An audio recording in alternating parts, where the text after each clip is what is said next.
My name is Bill Bannear. I'm a Senior Executive Designer here at ThinkPlace.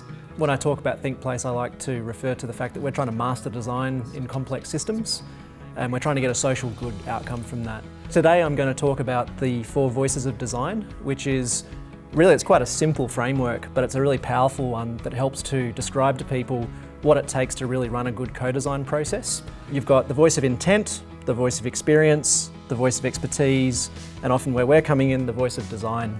So the voice of intent, that's really the person in the process who's got that vision about the change that they're trying to create. They might not know what that change is exactly, but they're looking for help to try and make it happen. And they're that senior sponsor who provides that driving intent through a process. The voice of experience, often that's thought of as the customer voice if you're in a sort of private sector context. When you're designing with government though, this is often the citizens that you're designing for. So if you're designing a government service, it's the people who are going to interact with that service and experience it. A third voice is the voice of expertise, and these are people who have particular deep expert knowledge around something that's going to empower that process. It might be an understanding of the technology. It might be an understanding of something like governance methodology. It might be an understanding of how to design a good organisation. And that expertise really adds to not just what people want, but what's possible, what's viable, and what's going to get a really good impact.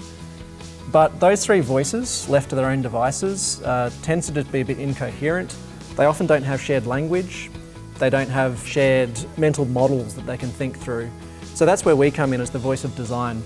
And the voice of design really brokers these 3 voices to try and get a good result. We manage the discipline of the design process, but also allow freedom to bring in those different voices so that you can get a good result.